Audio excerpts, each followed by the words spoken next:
এটা অভিমান বলতে পারো, ক্ষোভ বলতে পারো। মানে মাঝখানে তো একেবারে ভয়াবহভাবে নোংরামি ঢুকে গেল আমাদের নাটকের হুম মধ্যে। হুম অশ্লীলতা, অমুক-তমুক। এখন কিছুটা কমেছে। এখন যে নাই আমি তা বলব না। এসব জায়গায় না কাজ করতে নিজের লজ্জা লাগে, বুঝছো? আমি বলব না যে ভালো লাগে না, লজ্জা লাগে। ভালো হুম লাগে না তো বটেই। জি হ্যাঁ? তো সবকিছু কারণেই নিজেকে আমি অনেকটা সরায় নিয়েছিলাম। তারপরে এই যে এখন তার মাঝে যে কাজ করি নাই তা না, খুব কম। খুবই কম কিন্তু বেছে সেগুলো বেছে হলো একেবারেই। এখন সালাউদ্দিন লাবলু যখন একটা নাটকের জন্য হুম আমাকে বলে, তখন তো আমার আর ভাববার কিছু নাই। আমি জানি যে নাটকটা ভালো হবে। হুম সেটা ১ ঘন্টার হোক। আমি ঈদের নাটক করলাম গত বছরের বোধহয় জি জি সালাউদ্দিন। বছরে একটা দুটো কাজে আপনি যুক্ত ছিলেন। এক্সাক্টলি, হ্যাঁ। তো ওরকম হলে আই এম ফাইন। হুম যেরকম আমি তোমাকে বললাম না, শুরুতে আমি নিজেকে ২ টো প্রশ্ন করেছিলাম। ওই ২ টো হ্যাঁ প্রশ্ন যখন দেখলাম যে ফাইন আমার সাথে, অ্যান্সার ঠিকঠাক হ্যাঁ, মতো ওকে, আছে। ফাইন, চলো মাশাআল্লাহ। এই কষ্ট লাগে, খারাপ লাগে। আমাদের জায়গাটা অনেকটা নষ্ট হয়েও গেছে। আমি যে একদম খুব ভালো আছি সেটা আমি হুম বলব না।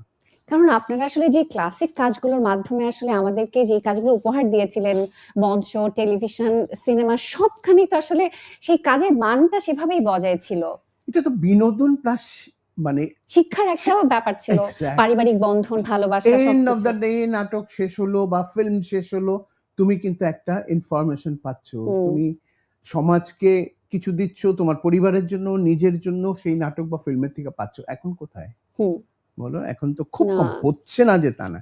কিন্তু ৩,০০০ এর মধ্যে ২ টা হলে তো আমি সেটাকে কাউন্ট করতে পারি না, হুম, না? হুম। ৩,০০০ এর মধ্যে ৫ টা হলে তো আমি কাউন্ট করতে পারি করতে না। পারে না।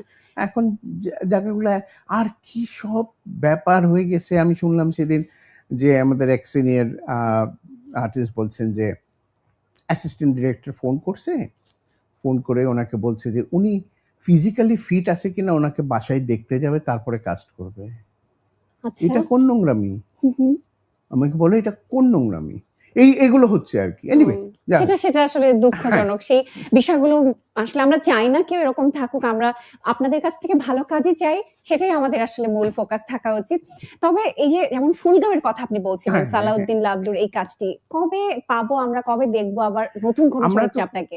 ইনফ্যাক্ট কাজ শেষ করলাম হচ্ছিল নভেম্বরে, হুম, ২ মাস আগে, এবং সম্ভবত এপ্রিল মে এরকম সময়ে অন এয়ার হবে। আচ্ছা। এটা চ্যানেল আইতে যাবে। হুম। হুম? এই কাজটি নিয়ে আপনি কতটা আশাবাদী? দর্শকের মাঝে কি সাড়া জাগাবে কি অনেকদিন পরে মনে হয়? সিরিয়াল করলাম, হ্যাঁ, বুঝছো? হ্যাঁ, তো ওই অনেক দেখতে হবে। মাসুম রেজার লেখা, হ্যাঁ। সালাউদ্দিন লাবলুর সালাউদ্দিন লাবলুর ডিরেকশন। পরিচালনায়। হ্যাঁ, তারপরে আর্টিস্ট যারা আছেন, ওখানে রহমত ভাই আছেন, জলি আপা আছে, আমি আছি, আকমা হাসান, জয়রাজ, আরো হুম, সব হুম। মিলে অ একটা ভালো কিছু তো হচ্ছে, তাতে কোনো সন্দেহ। রনক আছে, রনক হাসান হুম, ওরা দুর্দান্ত করছে। অভিনয় শিল্পী হ্যাঁ, সবাই। হ্যাঁ, হ্যাঁ। চমৎকার।